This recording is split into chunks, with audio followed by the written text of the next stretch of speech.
ओम नमो भगवते वासुदेवाय। श्रीमद्भागवत महापुराण पंचम स्कंध अध्याय 5। ऋषभ देव जी का अपने पुत्रों को उपदेश देना और स्वयं अवधूत वृत्ति ग्रहण करना।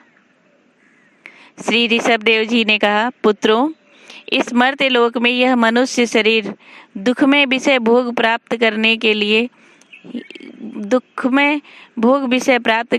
लिए ही नहीं है। ये भोग तो विष्ठा भोगी सूकर कुकर आदि को भी मिलते ही हैं। इस शरीर से दिव्य तप ही करना चाहिए जिससे अंतःकरण शुद्ध हो, क्योंकि इसी से अनंत ब्रह्मानंद की प्राप्ति होती है। शास्त्रों ने महापुरुषों की सेवा को मुक्ति का और स्त्री संगी कामियों के संग को नरक का द्वार बताया है। महापुरुष वे ही हैं जो समान चित्त, परम शांत, क्रोधहीन, सबके हित चिंतक और सदाचार संपन्न हो, अथवा मुझ परमात्मा के प्रेम को ही जो एकमात्र पुरुषार्थ मानते हों। केवल विषयों की ही चर्चा करने वाले लोगों में तथा स्त्री, पुत्र और धन आदि सामग्रियों से संपन्न घरों में जिनकी अरुचि हो और जो लौकिक कार्यों में केवल शरीर निर्वाह के लिए ही प्रवृत्ति होते हों, मनुष्य अवश्य प्रमादवश कुकर्म करने लगता है। उसकी यह प्रवृत्ति इंद्रियों को तृप्त करने के लिए ही होती है। मैं इसे अच्छा नहीं समझता, क्योंकि इसी के कारण आत्मा को यह असत और दुखदायक शरीर प्राप्त होता है। जब तक जीव को आत्म तत्व की जिज्ञासा नहीं होती, तभी तक अज्ञान बस देह आदि के द्वारा उसका स्वरूप छिपा रहता है। जब तक यह लौकिक वैदिक कर्मों में फंसा रहता है, तब तक मन में कर्म की वासनाएं भी बनी ही रहती हैं और इन्हीं से देह बंधन की प्राप्ति होती है। इस प्रकार अविद्या के द्वारा आत्मस्वरूप के ढक जाने से कर्म वासनाओं के वशीभूत हुआ यह चित्त मनुष्य को फिर कर्मों में ही प्रवृत्ति करता है। अतः जब तक उसको मुझ वासुदेव में प्रीति नहीं होती, तब तक वह देह बंधन से छूट नहीं सकता।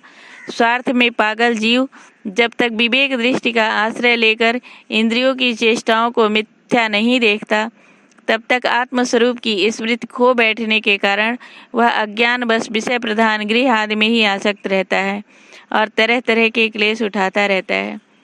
स्त्री और पुरुष इन दोनों का जो परस्पर दाम्पत्य भाव है, इसी को पंडित जन उसके हृदय की दूसरी स्थूल एवं दुर्भेद्य ग्रंथि कहते हैं। देहाभिमान रूपी एक एक सूक्ष्म ग्रंथि को तो उनसे अलग अलग पहले से ही है।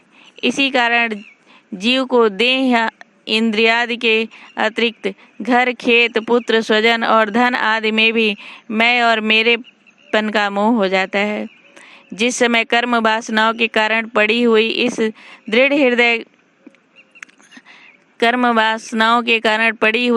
यह दृढ़ हृदय ग्रंथि ढीली हो जाती है, उसी समय यह दाम्पत्य भाव से निवृत्त हो जाता है और संसार के हेतुभूत अहंकार को त्याग कर सब प्रकार के बंधनों से मुक्त हो परम पद प्राप्त कर लेता है।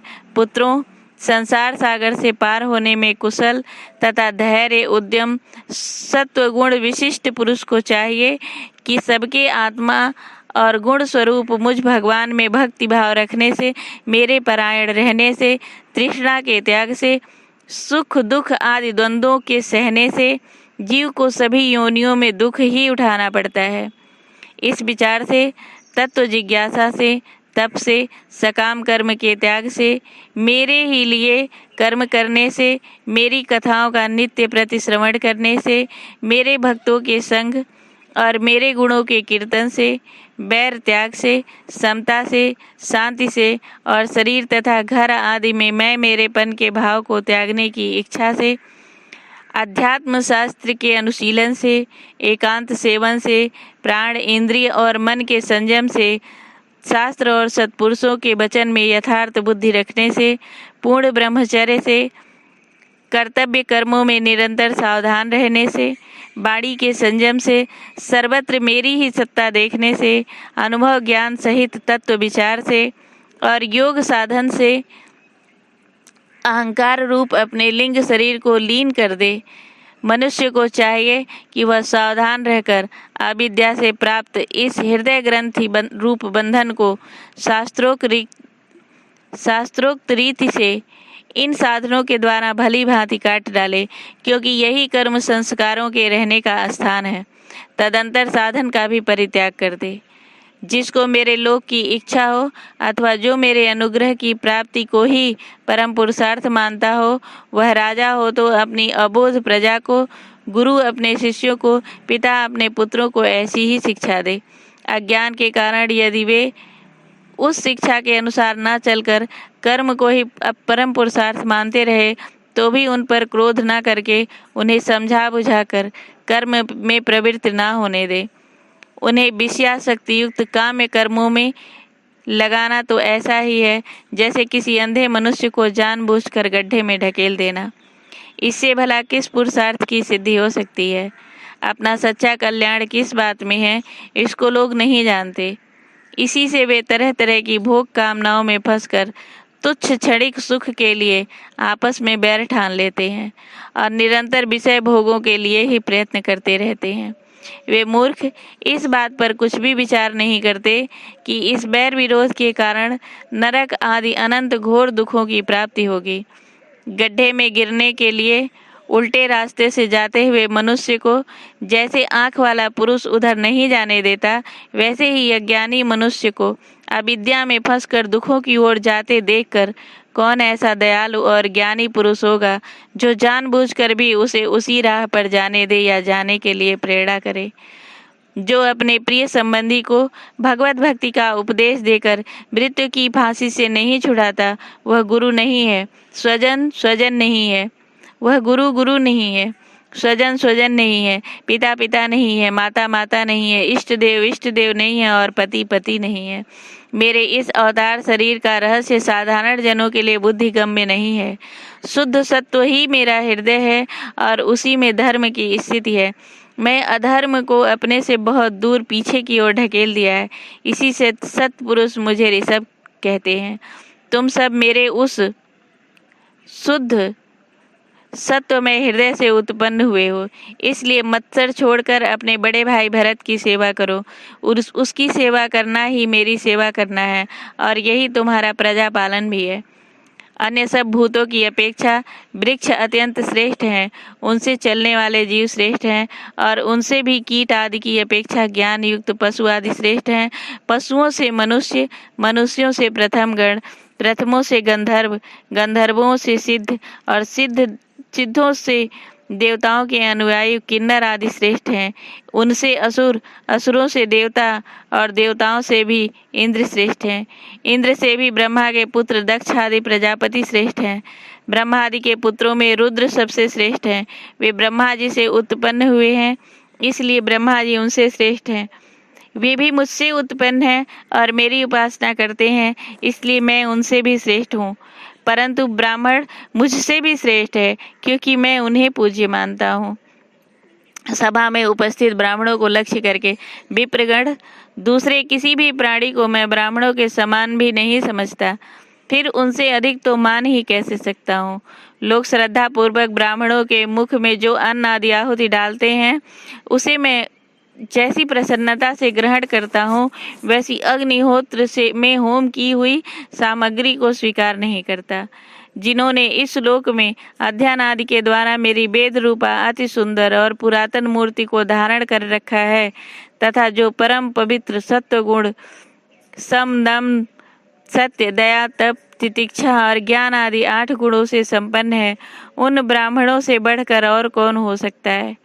मैं ब्रह्म आदि से भी श्रेष्ठ और अनंत हूँ तथा स्वर्ग मोक्ष आदि देने की भी सामर्थ्य रखता हूँ, किंतु मेरे अकिंचन भक्त ऐसे निष्प्रिय होते हैं कि वे मुझसे भी कभी कुछ नहीं चाहते, फिर राज आदि अन्य वस्तुओं की तो वे इच्छा ही कैसे कर सकते हैं। पुत्रों, तुम संपूर्ण चराचर भूतों को मेरा ही शरीर समझकर शुद्ध बुद्धि से पद पद पर उनकी सेवा करो, यही मेरी सच्ची पूजा है। मन, वचन, दृष्टि तथा अन्य इंद्रियों की चेष्टाओं का साक्षात फल मेरा इस प्रकार का पूजन ही है। इसके बिना मनुष्य अपने को महामोह में कालपास से छुड़ा नहीं सकता। श्री सुखदेव जी कहते हैं, राजन, ऋषभदेव जी के पुत्र यद्यपि स्वयं ही सब प्रकार सुशिक्षित थे, तो भी लोगों को शिक्षा देने के उद्देश्य से महाप्रभावशाली परम सुहृदय भगवान ऋषभ ने उन्हें इस प्रकार उपदेश दिया। ऋषभदेव जी के 100 पुत्रों में भरत सबसे बड़े थे। वे भगवान के परम भक्त और भगवत भक्तों के परायण थे। ऋषभदेव जी ने पृथ्वी का पालन करने के लिए उन्हें राजगद्दी पर बैठा दिया और स्वयं उपशमशील निवृत्तिपरायण महामुनियों के भक्ति, ज्ञान और वैराग्य रूप परमहंसोचित धर्मों की शिक्षा देने के लिए बिल्कुल विरक्त हो गए। केवल शरीर मात्र का परिग्रह रखा और सब कुछ घर पर रहते ही छोड़ दिया। अब वे वस्त्रों का भी त्याग करके सर्वथा दिगंबर हो गए। उस समय उनके बाल बिखरे हुए थे, उन्मत्त का सा भेष था। इस स्थिति में वे आहवनीय अग्निहोत्र की अग्नियों को अपने में ही लीन करके सन्यासी हो गए और ब्रह्मवर्त देश से बाहर निकल गए। वे सर्वथा मौन हो गए थे। कोई बात करना चाहता तो बोलते नहीं थे। जड़, अंधे, बहरे, गूंगे, पिशाच और पागलों की सी चेष्टा करते हुए वे अवधूत बने जहाँ तहाँ विचरने लगे। कभी नगरों और गांवों में चले जाते तो कभी खानों, किसानों की बस्तियों, बगीचों, पहाड़ी गांवों, सेना की छावनियों, गौशालाओं, अहीरों की बस्तियों और यात्रियों के टिकने के स्थानों में रहते। कभी पहाड़ों, जंगलों और आश्रम आदि में विचरते। वे किसी भी रास्ते से निकलते तो जिस प्रकार वन में विचरने वाले हाथी को मक्खियाँ सताती हैं, उसी प्रकार मूर्ख और दुष्ट लोग उनके पीछे हो जाते और उन्हें तंग करते। कोई धमकी देते, कोई मारते, कोई पेशाब कर देते, कोई थूक देता, कोई ढेला मारता, कोई विष्ठा और धूल फेंकता, कोई अधोवायु छोड़ते और कोई खरी खोटे सुनाकर उनका तिरस्कार करते। किंतु वे इन सब बातों पर जरा भी ध्यान नहीं देते थे। इसका कारण यह था कि भ्रम से सत्य कहे जाने वाले इस मिथ्या शरीर में उनकी अहंता, ममता तनिक भी नहीं थी। वे कार्य कारण रूप संपूर्ण प्रपंच के साक्षी होकर अपने परमात्मा स्वरूप में ही स्थित थे। इसलिए अखंड चित्त वृत्ति से अकेले ही पृथ्वी पर विचरते रहते थे। यद्यपि उनके हाथ, पैर, छाती, लंबी लंबी बाहें, कंधे, गले और मुख आदि अंगों की बनावट बड़ी ही सुकुमार थी, उनका स्वभाव से ही सुंदर मुख स्वाभाविक मधुर मुस्कान से और भी मनोहर जान पड़ता था। नेत्र नवीन कमल दल के समान बड़े ही सुहावने, विशाल और कुछ लाली लिए हुए थे। उनकी पुतलियां शीतल और संताप हारिणी थी। उन नेत्रों के कारण वे बड़े मनोहर जान पड़ते थे। कपोल, कान और नासिका छोटे बड़े न होकर समान एवं सुंदर थे तथा उनके अस्फुट हास्ययुक्त मनोहर मुखारविंद की शोभा को देखकर पुर नारियों के चित्त में कामदेव का संचार हो जाता था। फिर भी उनके मुख के आगे जो भूरे रंग की लंबी लंबी घुंघराली लटें लटकी रहती थी, उनके महान भार और अवधूतों के समान धूल धूसरित देह के कारण वे ग्रहग्रस्त मनुष्य के समान जान पड़ते थे। जब भगवान ऋषभदेव ने देखा कि यह जनता योग साधन में विघ्न रूप है और इससे बचने का उपाय बीभत्स वृत्ति से रहना ही है, तब उन्होंने अजगर वृत्ति धारण कर ली। वे लेटे ही लेटे खाने, पीने, चबाने और मलमूत्र त्याग करने लगे। वे अपने त्यागे हुए मल में लोट लोट कर शरीर को उसी में सान लेते, किंतु उनके मल में दुर्गंध नहीं थी, बड़ी सुगंध थी और वायु उस सुगंध को लेकर उनके चारों ओर 10 योजन तक सारे देश को सुगंधित कर देती थी। इसी प्रकार गौ, मृग और काक आदि की वृत्तियों को स्वीकार कर वे उन्हीं के समान कभी चलते हुए, कभी खड़े खड़े, कभी बैठे बैठे, कभी लेटे लेटे ही खाने पीने और मल मूत्र त्याग करने लगते थे। परीक्षित, परमहंसों को त्याग के आदर्श की शिक्षा देने के लिए इस प्रकार मोक्षपति भगवान ऋषभदेव ने कई तरह की योगचर्याओं का आचरण किया। वे निरंतर सर्वश्रेष्ठ महान आनंद का अनुभव करते रहते थे। उनकी दृष्टि में